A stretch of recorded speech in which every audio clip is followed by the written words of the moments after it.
하나님 말씀 민수기 12장 1절입니다. 모세가 구스 여자를 취하였더니 그 구스 여자를 취하였으므로 미리암과 아론이 모세를 비방하니라.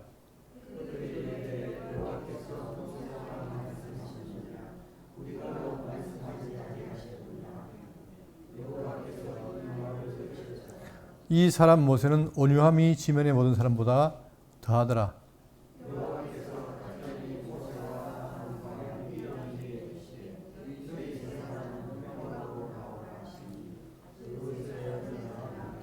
여호와께서 구름 기둥 가운데로부터 강림하사 장막문에 서시고 아론과 미리암을 부르시는지라. 그 두 사람이 나아가매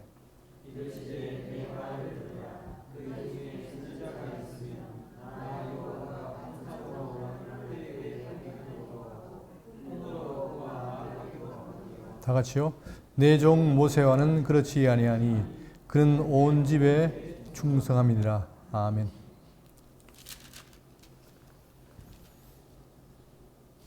우리는 지난 시간에 이제 드디어 이스라엘 백성들이 나팔을 소리 듣고 이제 광야로 출발했죠. 그런데 출발하자마자 닥친 게 뭐냐면 광야의 1차 시련입니다. 그러니까 이제 그들이 바로 출발하자마자 어떤 일이 벌어졌느냐. 다베라에서 원망합니다. 원망했죠. 그리고 또 광야에서 만나를 먹어도 뭐가 부족하다. 고기가 없다. 과거에 애굽에 있을 때는 고기를 먹었고 부추도 먹고 했는데 지금 없다라고 불평을 합니다. 그 불평에 따라서 하나님께서 메추라기를 보내주지요. 지겹도록 목도로 보내주고 결국은 거기서 불평한 사람들을 기브로 삿다와에서 장사 지냅니다. 지금 이 내용은 뭐냐면 광야에서 그들이 불평하거나 바로 하나님께 배반할 때 어떤 일이 벌어진가를 보여주는 거죠. 오늘 내용은 지금까지 이것은 11장은 뭐냐 외부적으로 불평 불만했던 거예요. 그런데 오늘 내용은 뭐냐면은 이제 그들이 내부적인 불평 불만이 있습니다. 이게 얼마나 위험한지 지금 말해주고 있는데, 보시면, 1절에 모세가 구스 여자를 취하였더니 그 구스 여자를 취하였으므로 미리암과 아론이 모세를 비방하니라. 지금 모세가, 여기서 현재 먼저 우리가 살필 거 뭐냐면은 모세와 그 다음에 미리암과 아론은 어떤 사이입니까? 형제죠. 그러니까 미리암이 제일 큰 누나고 그 다음에 아론이 형이고 모세가 자기 자신이에요. 그런데 이 미리암과 아론이 특히 미리암이 이 아론과 더불어서 모세를 비방합니다. 그러니까 미리암은 누나로서 어떤 일이냐 여선지자로서 아기 모세가 상대에 있을 때에 끝까지 지켜보았고 홍해를 건넌 후에 소고를 잡고 찬양을 인도했습니다. 그러니까 미리암도 좋은 사람이에요. 쓰임받은 사람이고 그 다음 형 아론은 말할 것도 없죠. 이스라엘 초대의 대제사장이었고 또 말주변이 없는 모세를 대신해서 바로 파라오 앞에 가가지고 말을 전달하는 사람이었죠. 그러니까 이 두 사람이 중요한 인물인데 이들이 뭘 했느냐. 모세가 구스 여자를 취하였더니 구스 여자, 구스라는 사람 아프리카죠. 그 여자를 취하였더니 그 구스 여자를 취하였으므로 미리암과 아론이 모세를 비방하니라. 바로 이거예요. 그런데 지금 왜 그랬는지 모르겠지만 구스 여자가 누구냐 했을 때 이 구스 여자가 학설에는 뭐냐면은 십보라, 원래 아내라는 설도 있고 또 하나는 제2의 아내설, 즉 십보라가 죽고 나서 재혼했다는 말도 있습니다. 어쨌든 간에 이 십보라의 경우에는 뭐냐, 그 십보라의 경우는 미디안 지역이 쿠시안이에요. 그러다 보니까 이제 그 말을 따서 구스인이라 했다 하는 설이 있고 그 다음에 진짜 에티오피아 출신 새 아내다 이런 설이 있습니다. 어쨌든 간에 지금 모세가 다시 아내를 맞았는데 그게 이제 비방한 거예요. 누구가? 미리암과 아론이. 그럼 왜 미리암과 아론이 모세를 비방했을까? 이유가 있을까? 찾아봤더니 이유는 있지요. 뭐냐면은 신명기 7장 1절에 내 하나님 여호와께서 너를 인도하사 네가 가서 차지할 땅으로 들이시고 내 앞에서 여러 민족 헷 족속과 기르기스 족속과 아모리 족속과 가나안 족속과 브리스 족속과 휴이 족속과 여부스 족속 곧 너보다 많고 힘이 센 7 족속을 쫓아낼 때에 내 하나님 여호와께서 그들을 내게 넘겨 내게 치하시니 그때에 너는 그들을 진멸할 것이다. 그러니까 7 족속을 진멸하는 거죠. 그들 어떤 연약도 하지 말 것이요 그들을 불쌍히 여기지도 말아라. 또 그들과 뭐 하지 말고 혼인하지도 말지니 내 딸을 그들의 아내들에게 주지 말 것이요 그들의 딸도 내 며느리로 삼지 말 것은 그가 내 아내를 유혹하여 그가 여호와를 떠나고 다른 신들을 섬기함으로 여호와께서 너에게 진노하사 갑자기 너희를 멸하실 것입니다. 그러니까 넓게 보면은 결국 이방인이라고 결혼하지 말라 이 말이에요. 그러니까 미리암과 아론 입장에서는 모세가 누구와 이방 여인과 결혼하니까 저거 안 된다 할 수 있죠. 일단 정당한 것 같아요. 자, 그런데 성경에 보니까 다 그럼 금했느냐? 그렇잖아요. 창세기 48장 5절에 보시면 내가 애굽으로 내려가서 네가 이르기 전에 애굽에서 나온 내 아들 두 아들 에브라임과 므낫세. 요셉은 12아들 중에 한 명이죠. 근데 요셉이 애굽 가서 어떻게 합니까? 애굽 여인과 뭘 합니까? 결혼하죠. 근데 여기에 대해서 하나님 책망하지 않아요. 오히려 이때 낳은 에브라임과 므낫세를 실제로 그들 후손으로 삼습니다. 그러면 이방인과 그래도 문제가 안 돼요. 또 룻기 4장 13절에 이에 보아스가 룻을 맞이하여 아내로 삼고 그에게 들어갔더니 여호와께서 그에게 임신하게 하심으로 그가 아들을 낳은지라. 그러니까 자, 이 룻이 이방인 아닙니까? 근데 보아스는 유대 사람이에요. 그러면 보아스와 룻이 서로 결혼했다. 이것도 성경에서 어떻게 됩니까? 이 혈통으로 누가 와요? 다윗이 오지요. 그러면 이것도 문제가 안 된단 말입니다. 그러니까 성경에는 다 그 말하는 게 아니라 어떤 거는 허용하고 어떤 건 안 한단 말이죠. 그랬을 때에 과연 그러면 미리암과 아론이 모세를 비방한 것이 정당한가? 일단은 유보입니다. 일단은. 어떨 때는 맞는 것 같고 안 맞는 것 같은데, 자, 그러면 여기서 문제가 뭐냐면은 2절입니다. 그들이 이르되 여호와께서 모세와만 말씀하셨느냐 우리와도 말씀하지 아니하셨느냐 하매 여호와께서 이 말을 들으셨더라. 그런데 비방하면서 뭘 하냐면은 여호와가 꼭 모세와만 얘기했냐? 나는 안 되나? 이런 게 끼어든 거죠. 자, 이게 뭐냐면은 하나님이 주신 질서를 어떻게 합니까? 질서를 인간이 뭐 하기 시작한 거예요? 도전하고 깨기 시작한 거예요, 이게. 자, 그러니까 중요한 거 여호와께서 모세와만 말씀하셨느냐 요 말입니다. 그러니까 그걸 보고 어떻게 한 거예요? 미리암과 아론이 비방을 한 거예요. 자, 그러면 모세와 말씀하셨느냐 이 말이 갖고 있는 의미가 뭐냐면 이것은 이 미리암과 아론이 하나님의 권위에 대한 권위에 대한 도전을 하는 거예요. 또 구원의 통로를 거부하는 행위입니다. 왜? 하나님이 구원하실 때 반드시 통로가 있거든요. 근데 지금 이 당시에는 누굽니까? 모세가 통로란 말입니다. 그런데 내가 그 자리를 어떻게 하고 싶은 거예요? 끼고 싶은 거예요. 그래서 일말 얘기는 핵심이 뭐냐면 자기 의를 드러내긴 나도 그런 게 지분이 있다. 나도 선지자다. 이 말하고 싶은 겁니다. 그런데 이것이 어떻게 되냐? 결국은 공동체 연합을 깨뜨린 죄가 되는 거예요, 이게. 아까 얘기했죠? 미리암도 선지자요. 중요한 인물이고 아론도 뭡니까? 대제사장입니다. 그러니까 결코 함부로 할 수 없는 사람인데 이들도 자기 지위를 망각하니까 어떻게 합니까? 왜 모세와만 얘기합니까? 나하고 안 합니까? 이렇게 도전하는 거예요. 그런데 여기서 모세는 어떤 사람이냐? 하나님과 인간 사이에 뭡니까? 중보자지요. 우리가 이 중보에 대해서 생각해 봐야 되는데 중보자입니다. 근본적으로 중보자는 누가 되냐면 하나님도 되고 인간 되는 자가 돼야 돼요. 자, 그런데 그 중보자가 누구밖에 없습니까? 누구밖에? 하나님이면서 인간인 중보자 누구밖에 없어요? 예수님밖에 없어요. 근데 이 예수님을 예표하기 위해서 구약에 뭐가 있습니까? 구약에도 중보자가 있습니다. 다시 말하면 왕도 있고 그 다음에 선지자도 있고 제사장도 있는 거예요. 그랬을 때에 우리는 그냥 자 중보자로서 왕, 선지자, 제사장 그러면 다 똑같다 생각하지만 그게 아니라는 거예요. 지금 선지자 가운데 누가? 모세는 더 출중한 사람입니다. 다시 말하면 직접적으로 하나님이 세우신 더 근본에 가까운 선지자는 중보자라는 얘기예요. 왕이 많지만 그 가운데 누굽니까? 다윗. 그죠? 그 다음에 아브라함. 이런 자들이 하나님이 세운 특별한 중보자인 거예요. 그런데 인간의 눈을 볼 때는 뭐냐? 똑같아 보이잖아요. 쥐도 인간이고 나도 인간이고 내가 네 눈하고 동생이지 않느냐? 이렇게 보면 어떻게 됩니까? 모세가. 쉽게 말하면 네가 내가 업어 키웠는데 이러면 어떻게 됩니까? 모세를. 쉽게 생각하겠죠. 그러니까 미리암이 바른 거예요. 하나님이 모세만 얘기했냐? 나는 안 되냐? 이런 거죠. 그러니까 이것이 동기가 뭐냐면 시기와 질투와 영적 교만입니다. 지금 미리암 마음속에 뭐가 들어갔느냐? 시기와 질투가 들어간 거예요. 그러니까 그래 돼버리니까 어떻게 되냐? 결과적으로 하나님과 단절됩니다. 공동체가 분절이 되는 거예요. 거기에 하나님의 징계가 따릅니다. 뭐가 걸리죠? 문둥병이 걸리는 거예요. 여러분 우리가 구약을 볼 때 구약에서 중보자 위치가 굉장히 중요합니다. 아무나 되는 게 아니에요. 자, 그러니까 지금 그런데 이 말씀 한 다음에 그걸 하나님 들었죠? 그리고 어떻게 되냐 3절에 이 사람 모세는 온유함이 지면의 모든 사람보다 더하니라. 제가 솔직히 이 부분을 놓고 오랫동안 했는데 이 말을 왜 했을까라고 고민 많이 했거든요. 근데 이게 왜 중요하냐면 여기서 모세는 온유함이 지면의 모든 사람보다 더하다 이 말은 뭐냐면 가장 뭐답니까? 가장 온유하다는 거예요. 그러니까 모세는 하나님께서 세우신 뭐다? 중보자라는 거예요. 아무나 아니라 하나님이 세우신 중보자다. 그래서 그가 온유가 모든 사람보다 더하라는 거예요. 이게 단순한 게 아닙니다. 자, 그래서 성경에 보니까 갈라디아 5장 22절에 오직 성령의 열매는 사랑과 희락과 평강과 참과 자비 양성과 충성과 뭐예요?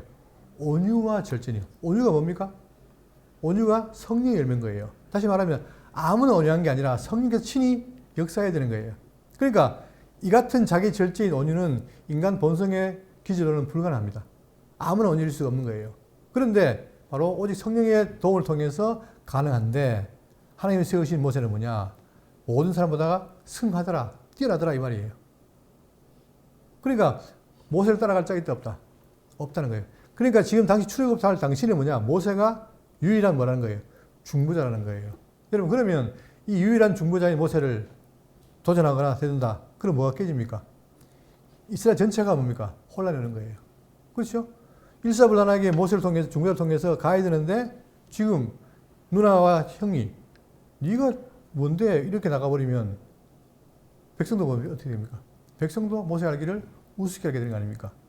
그러니까 11장에서 그들이 불평하고 또 매출하기 때문에 원망했던 것도 마찬가지로 이들이 내부적으로 하나님이 만들어 놓은 이 질서를 깨려고 하는 거예요. 자, 그럴 때에 이것은 모세는 하나님이 세우신 언약의 중보자임을 말하고 있고 그의 권위가 도전받을 때 하나님이 어떻게 변화하시는지 보여주는 장입니다. 그러니까 자, 하나님이 세우신 중보자를 거역했을 때 어떤 일이 벌어지는가를 보여주는 거예요. 이게 심각하니까 어떻게 되냐. 자, 4절 여호와께서 갑자기 모세와 아론과 미리암에게 이르시되 너희 세 사람은 회막으로 나아오라 하시니 그 세 사람이 나아가매. 자, 이 회막이 뭡니까? 하나님이 함께 하신 것이죠. 그러니까 이 광야에서 회막에 지금 모여라는 거예요. 문 앞에 모세와 아론과 미리암이 모여라. 자, 사람이 나아가매 여호와께서 구름 기둥 가운데로부터 강림하사. 자, 이 구름 기둥 있죠? 이 구름 기둥이 있다는 얘기는 뭐냐? 하나님이 임한다는 거예요. 강림하사 장막문에 서시고 아론과 미리암을 부르시는지라 그 두 사람이 나아가매. 이제 다 세 명이 섰어요. 그러니까 지금 아론 입장에서는 뭡니까? 왜 나한테 도전하느냐? 모세 입장에서는 왜 나한테 도전해? 하고 자기를 피해갈 수 있는데 모세 어떻게 돼요? 온유함이 승하니까 가만히 있어요. 말을 안 해요. 그럴 때 누가? 여호와께서 이 새를 불러놓고 이제 말하기 시작합니다. 자, 여기서 이르시되 내 말을 들으라. 너희 중에 선지자가 있으면 나 여호와가 환상으로 그를 그에게 알리기도 하고 꿈으로 그와 말하기도 하니. 그러니까 선지자가 있으면 내가 친히 그들에게 환상으로나 아니면 꿈으로 말한다. 그래 해왔잖아요. 그죠? 그러니까 일반 선지자도 할 수 있는 거예요.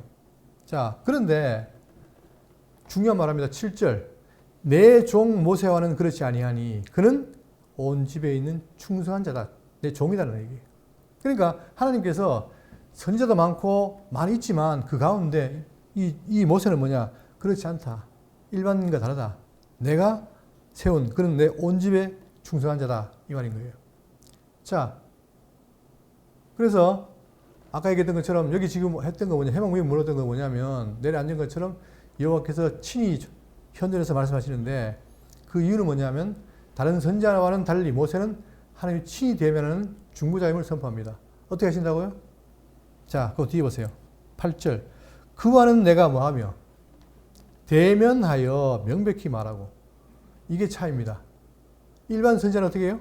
꿈이나 환상으로 말하지만 모세에게는 뭐한다? 내가 친히 대면한다는 거예요.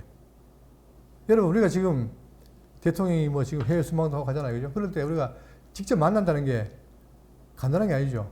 직접 본다는 게 중요합니다. 그죠?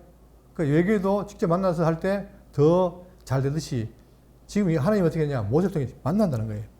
그리고 명백히 말하고 은밀한 말로 하지 아니하며 그는 또 여호와의 형상을 보거늘. 여러분 아무도 못 보는데 누가? 모세는 뭘 봐요? 여호와의 형상을 본다는 거예요.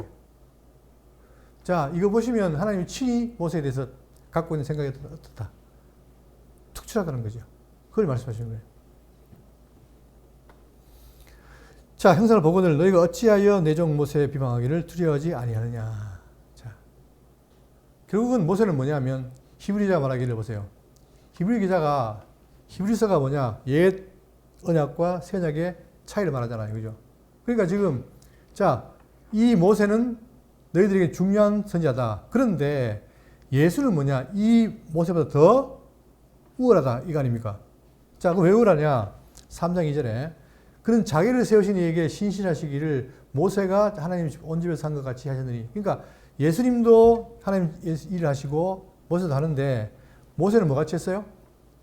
자, 그는 모세보다 더욱 영광을 받아가는 것이 마치 집 지은 자가 그 집보다 더 좋은 것 같으니라. 집마다 지은 이가 있으니 만물을 지으신 이는 하나님이시라. 또한 모세는 장래 일을 말할 것을 증언하기 위하여 하나님 온 집에서 하는 종이다. 그러니까 모세는 종인데 예수님이 뭐라는 거예요? 내 아들이고 집주인이라는 거죠. 차이가 있는 거죠. 그러니까 이 관계에서 지금 뭐냐? 바로 중보자에 대한 우월을 말하는데 지금 모세가 뭐냐? 구약에서는 바로 예수님을 방불하는 중보자라는 사실이에요. 그러니까 쉽게 말하면 하나님이 뭐다? 하나님의 전권 대사라는 거죠. 근데 너희들이 형과 누나라고 업신여기냐? 안 된다는 거예요. 그리고 앞으로 광야 생활할 때 결국 하나님께서 결국은 모세를 통해서 말씀하시는데 너희들이 모세를 조롱하고 업신여기면 비방하면 결국은 뭡니까? 질서가 깨지는 거 아니냐 이거죠. 그러니까 지금 교회도 마찬가지입니다. 신약 교회도 우리가 지금 누구를 중심으로 있어요? 예수 그리스도, 그분의 말씀이 중심 아닙니까? 근데 누가 와가지고 목사 네가 다 하냐 하고 또 예수님 말씀이 다 하냐 이래버리면 교회가 어떻게 됩니까? 혼란스러워지는 거죠. 똑같은 거예요 지금. 이들이 지금 출발해서 가나안 땅 가야 되는데 처음부터 도전해 오는 거죠. 불평 불만이 있고 또 모세라는 지도자를 무시하고 이러니까 직접 하나님이 참견해서 말해줍니다. 그가 누구다? 직접 나와 대면하고 내가 은밀한 말을 하지 않고 직접 만나서 하는 얘기다. 그러니까 어찌하여 내 종 모세도 비방하기를 두려워하지 아니하느냐. 그 말은 뭡니까? 두려워해야 된다 모세. 똑같은 사람이 아니다 이 말이에요. 그 차등이 그 모세가 학벌이 많고 잘났기 때문이 아니라 누가? 여호와 하나님께서 세운 자이기 때문이라는 거예요. 이게. 그렇죠? 자, 물론 이것이 구약의 중보자와 이것이 여러분 우리 신약교회와는 관계없습니다. 그런데 우리 교회도 마찬가지예요. 우리 교회로 왔을 때 이제 직분을 얘기해보면 직분이라는 게 있잖아요. 그죠? 그 직분이라는 게 누가 세운 겁니까? 목사가 세웁니까? 아니면 교인이 세웁니까? 아니면 하나님이 세우십니까? 하나님께서 성도의 마음을 움직여서 투표를 통해 세우고 목사가 임명하고 그런 거 아니겠습니까? 그죠? 그런 거예요. 그러고 뭐예요? 누가 세워요? 하나님이 세웁니다. 그렇다면 세운 사람의 각자의 장로는 장로, 권사는 권사, 집사는 집사에 뭐가 있습니까? 고유 일이 있어요. 그죠? 근데 그거를 자기가 높으니까 무시한다. 그럼 돼요? 안 돼요? 안 되죠. 우리 지체의 역할이 있던 것처럼 고유의 의미가 있단 말입니다. 그것처럼, 예를 들면 그것처럼 지금 이스라엘 백성들에게는 모세가 뭐다? 하나님 직접 세우신 중보자다. 그 말하는 거예요. 그러니까 아무리 형이고 누나라 하더라도 모세를 무시하지 마라. 또한 이스라엘 전체의 백성들아 그를 무시하면 된다 안 된다? 안 된다는 거예요. 더 중요한 건 무엇 때문에? 모세를 통해서 직접 뭘 말씀입니까? 말씀을 전달하는 거예요. 이게. 여러분 그거는 자 우리가 하는 것처럼 구약에는 인간 중보자. 그 다음에 신약에는 뭡니까?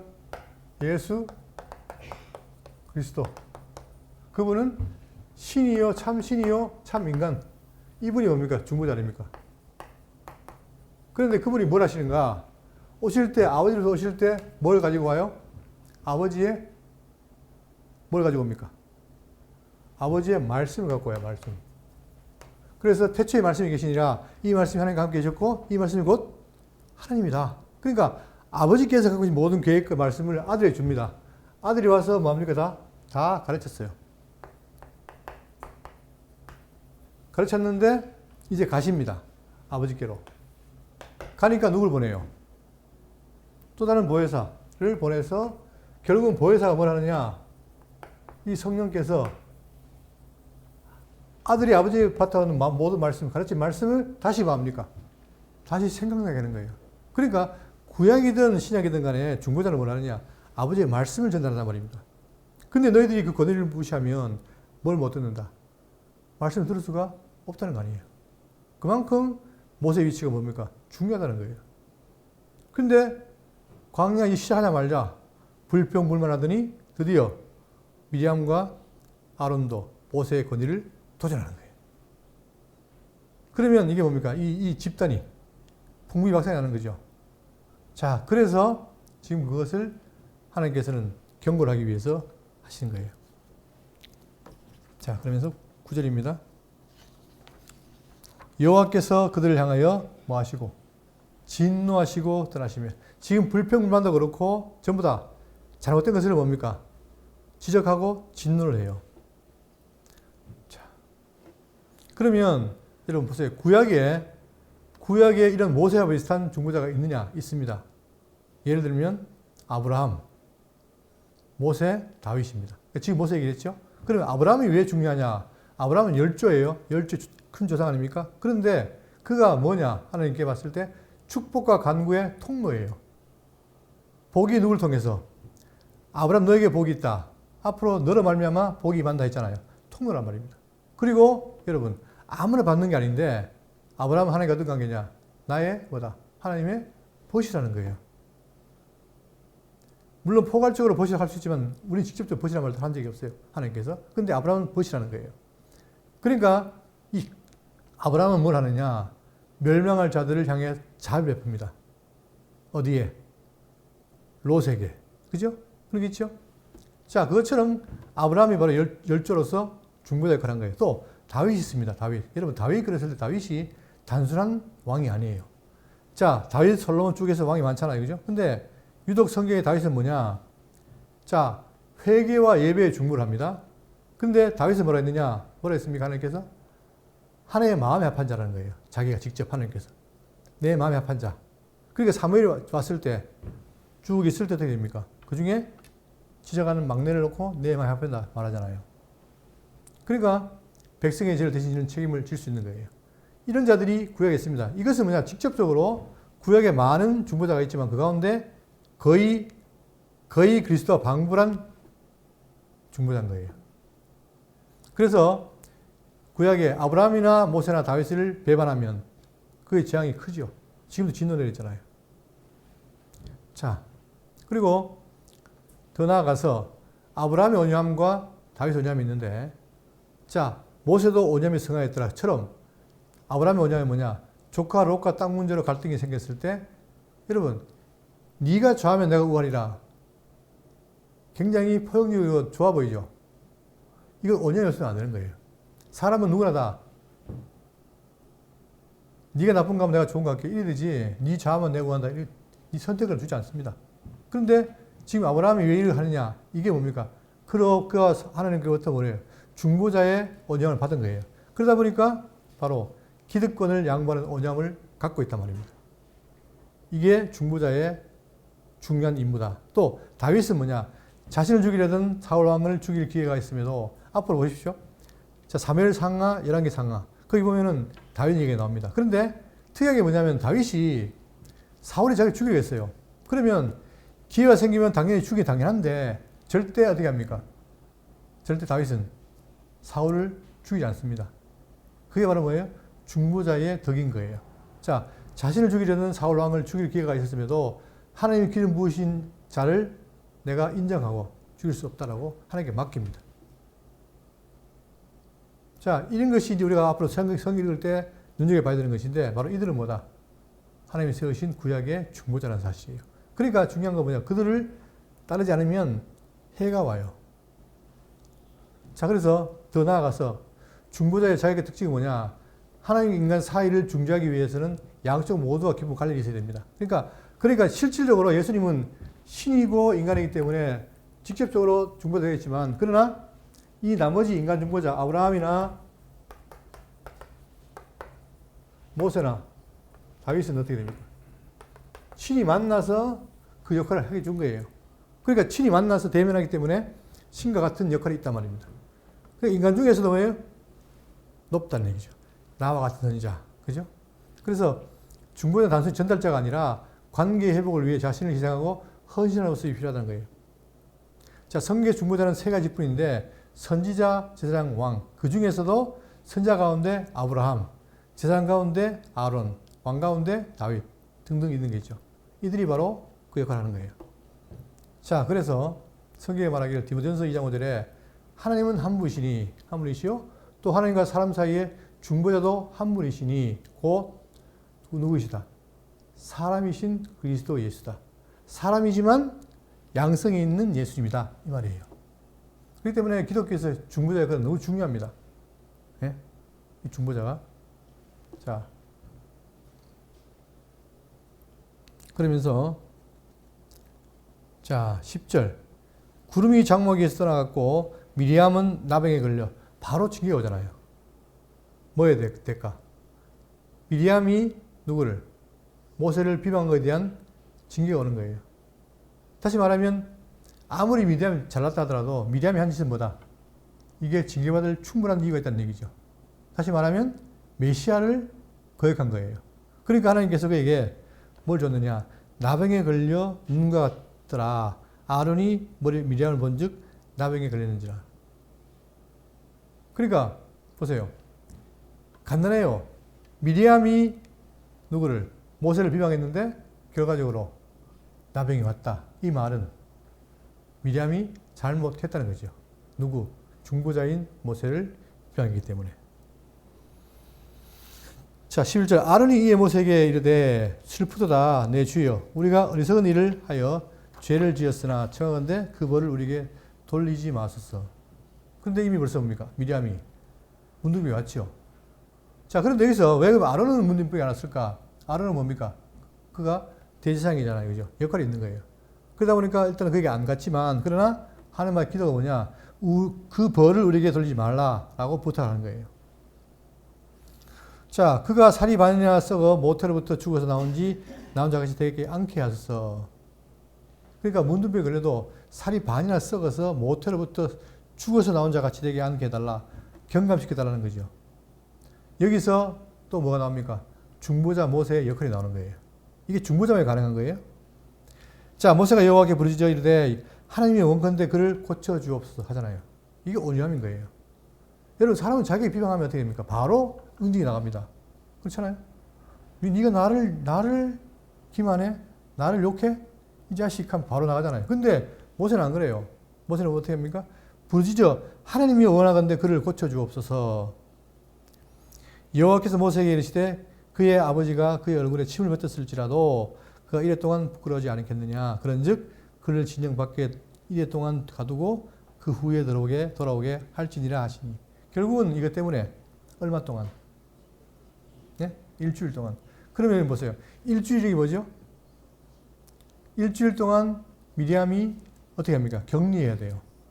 그죠? 그러면 이 전체의 지인이 얼마 동안? 일주일 동안 행진을 해요, 못해요? 못해요. 그 뒤에 보세요. 15절. 이에 미리암이 진영 밖에 이래 동안 갇혀 있었고 백성은 그를 다시 들어오게 하기까지 행진하지 아니하다가. 이게 하나님의 저주입니다. 바로 지금 가서 가나안 땅 들어가야 되는데 가는 곳마다 불평, 불만, 그 다음 비방하니까 여기에 대한 뭐가 있다는 거예요? 대가가 나와요. 그러면 여러분 보세요. 다음 장 13장은 뭐가 나옵니까? 그들이 이제 뭡니까? 이 가나안 땅을 뭐 하러 가요? 정탐하러 갑니다. 근데 아시다시피 정탐해가지고 좋은 복을 합니까? 못 합니까? 안 합니까? 안 하지요. 12명 가운데 여호수아와 갈렙만이 가도 됩니다. 갑시다. 이러네 10명은. 보니까 도대체 감당이 안 됩니다. 우리 가면 죽습니다. 불신이 복을 하잖아요. 거기에 뭐가 나와요? 이제는 불신이 납니다. 불신. 여호와를 불신해요. 그리고 그들이 올 때 뭘 들고 옵니까? 호성이를 들고 오는데 이게 장난이 아닌 거예요. 둘이 어깨 메고 와요. 그만큼 이 가나안 땅에는 풍성하고 우리가 들어가면 게임이 안 됩니다라고 불시목을 합니다. 그에 대해서 어떻게 됩니까? 그들이. 자, 14장에 뭐 나와요? 얼마 동안? 40년 동안 너희들 불신보고 때문에 광야를 돌아라. 이 나와요. 결국은 뭐냐? 이것은 하나님의, 자, 지금 현재 그들이 대열 정비에서 나가는 그 과정이 있어가지고 하나님의 질서를 깨면 안 된다는 거죠. 그의 말씀을 의지하고 따라가야 된다는 거예요. 근데 그게 모세인데 불평하거나 하면 이런 일이 있다는 거잖아요. 그러니까 지금 1차 시련이 뭐냐? 결국은 하나님이 다 그들 정비해서 그들을 정결케 해서 출발시켜도 여전히 죄인이기 때문에 뭡니까? 그들의 삶은 다 드러난다는 거죠. 결국은 이들이 이 시련을 겪게 된다는 거예요. 자, 1차 때는 어떻게 했습니까? 그들이 아까 뭐였죠? 예. 기브롯 핫다와에서 장례를 지었죠. 장사를 했죠. 그 다음에 지금은 그러니까 계속해서 이게 되는 거예요. 그러니까 미리암이 7일 동안 격리되고 그 다음에 그들 불신보고 때문에 40년을 광야를 돌고 이런 게 다 죄의 대가라는 얘기입니다. 그러니까 하나님이 우리를 불러내가지고 광야를 통해 나갈 때도 우리가 어떻게 돼요? 여전히 죄가 있다는 거죠. 그럴 때 이 죄와 싸워 이겨야 되는데 치면 안 되고 또 그때에 우리에게 역할하는 중보자의 그 말을 안 들으면 이런 일이 따라온다는 거예요. 그걸 지금 경계시키는 거예요. 하나님께서. 자, 그래서 지금 아까 얘기했던 것처럼 모세를 비방한다는 것은 아주 위험한 일이고 또 중보자는 뭐냐? 그 어자매 관계는 어떻게 있냐면은 보세요. 자, 비방을 당해도 감정적으로 대응하지 않고 하나님 때를 기다리는 게 중보자입니다. 그리고 자신 해친 자를 위해 혹사하지 않는 자예요. 자신이 하나님과 인간 사이에 도구일 뿐임을 명하게 인식해요. 이게 중보자입니다. 그런데 이 중보자가 그때로 끝나는 게 아니라 신약에 연결돼요. 예수님을 통해서. 자, 민수기 12장에 나오는 그 모세의 중보자가 신약에서 어떻게 되느냐. 비방의 주체가 가족이에요. 미리암과 모세, 저기 아론이잖아요. 근데 예수님은 뭐냐. 자기 백성이 다 어떻게 합니까? 메시아를 비방하잖아요.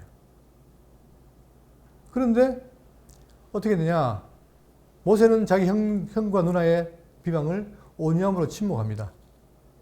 근데 예수님은 자기 민족이, 백성이 자기를 비방했는데 자, 어떻게 되냐. 침묵합니다. 어떤 식으로?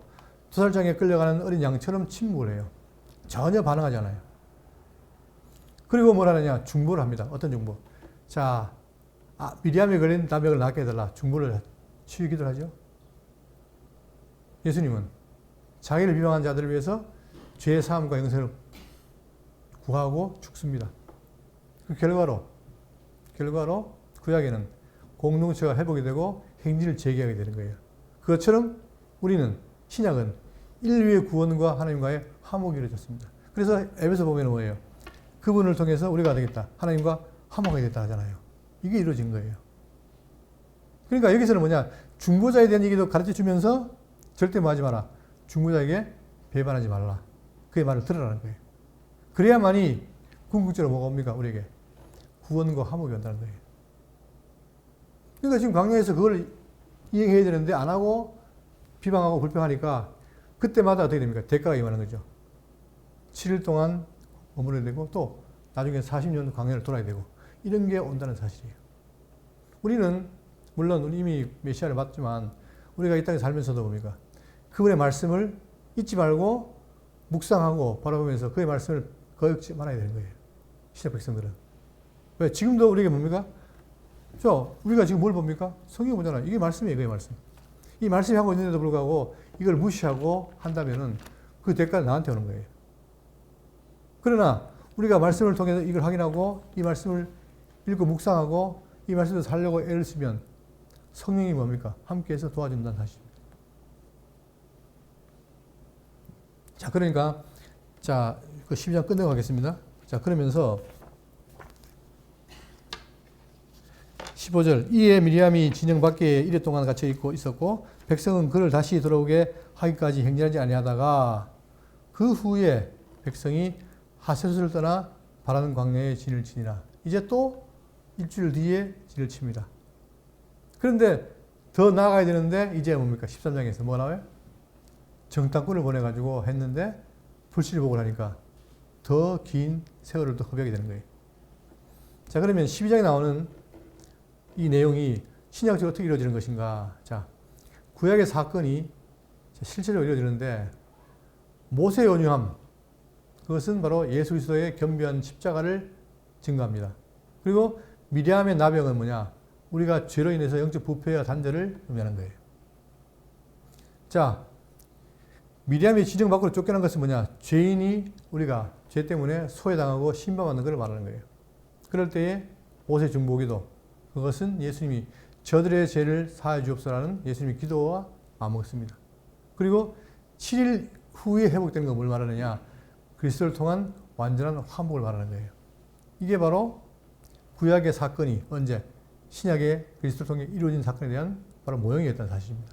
그러니 1차적으로 뭐냐? 그들이 자 모세를 비방함으로 오랫동안 머물렀다는 사실을 말하면서도 또 하나는 뭐냐? 이게 메시아를 어겼을 때 오는 벌과 같다는 사실을 증거하는 거죠.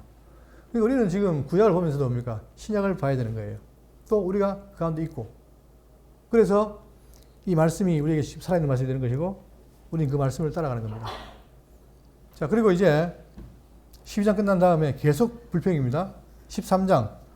자, 오늘은 다 하지 못하고 간략하게 소개만 하겠습니다. 자, 13장에 들어가서 여호와께서 모세에게 말씀하여 이르시되 사람을 보내어 내가 이스라엘 자손에게 주는 가나안 땅을 정탐하게 하되 그들의 조상의 가문 각 지파 중에서 지휘관 된 자 곧 한 사람씩 보내라. 그래서 그게 누구냐? 여기 보십시오. 이렇게 다 읽기는 그렇고 여기 나옵니다. 총 12지파니까 지파마다 뭡니까? 여기에 지휘관 이름이 있어요. 자, 사무와 사밧, 갈렙, 이갈, 호세아, 발디, 갓디엘, 갓디, 암미엘, 스둘, 나비, 구엘. 이 12명이 뭡니까? 각 지파의 대표로서 뭐가 돼요? 정탐꾼이 되는 거예요. 그러면 이들이 자, 지금 모세를 중보자로 알았던 것처럼 하나님의 말씀을 믿었다면 어떻게 됩니까? 당연히 들어가야 됩니다. 이럴 거 아니에요. 그죠? 그런데 그들이 어떻게 하느냐? 여기 중에서 자, 예분네의 아들 갈렙과 눈의 아들 호세아, 즉 여호수아만 어떻게 합니까? 그들이 하나님께 긍정적인 보고를 하는 거예요. 가면 이긴다. 가자. 나머지는 가면 안 된다. 죽는다. 여기 중요하게 뭐가 나와요? 백성들이 뭐가 나옵니까? 불신이 나오는 거예요. 불신. 여러분 우리가 신앙생활 하면서 믿음과 불신의 차이가 크지 않아요. 그죠? 근데 이들이 뭐냐? 다 하나님의 대전에도 불구하고 지금 광야에 있으면서 가나안 땅 들어간 것을 불신해요. 그러면 들어가면 이기겠어요? 지겠어요? 당연히 지지요. 그걸 보여주는 겁니다. 자, 그것처럼 우리는 뭐냐? 우리는 정탐꾼이 아니지만 지금 이 광야 생활하면서 우리가 오전에 요한계시록 배웠지만 지금 우리 교회의 머리가 누구예요? 누가? 그리스도 아닙니까? 그분이 어디 계세요? 천상에서 인자 같은 이가 7 촛대를 붙들고 있어요. 우리 교회를. 그럴 때 우리가 그의 말씀을 듣고 따라가면 어디 갑니까? 당연히 천국에 들어가는 거죠. 근데 그분이 계신다 해도 두려워가지고 보지도 않고 안 듣고 안 따라간다면 우리는 갈 데가 없는 거예요. 마찬가지죠. 그래서 결국은 광야 생활할 때 이들이 이렇게 불평하고 불만하고 또 비방하고 불신하지만 그러나 자, 만약에 보세요. 만약에 여기서 이것 때문에 하나님이 그들을 안 보낸다 그러면 뭐가 깨집니까? 하나님의 언약이 깨지잖아요. 그러니까 언약이 깨지니까 하나님은 반드시 보내시는데 뭘 하고? 그들의 죄를 다 묻고 징계하고 보낸다는 거예요. 자, 그래서 우리가 오늘 이제 12장을 통해서 이 중보자의 의미와 그 다음에 우리 백성의 위치 어떻게 되는지를 알았다면 우리는 더욱더 신앙을 생활하면서 하나님의 말씀을 깊이 묵상하고 그 말씀이 추구하는 바가 뭔지를 깨닫고 그 말씀 따라 살려고 어떻게 됩니까? 노력해야 되고 누구에게? 성령께 간구해야 돼요. 그럴 때 성령은 뭐냐? 하나님의 말씀대로 살기를 우리에게 인도하시고 힘을 주십니다. 그래서 자, 2026년 깁니다. 이제 시작입니다. 그러면 우리에게 펼쳐질 삶이 결코 녹록지 않습니다. 그때마다 어떻게 돼요? 우리는 주의 성령의 도우심을 기다리면서 한 걸음 한 걸음 나아가는 여러분 되시길 바라겠습니다. 기도하겠습니다.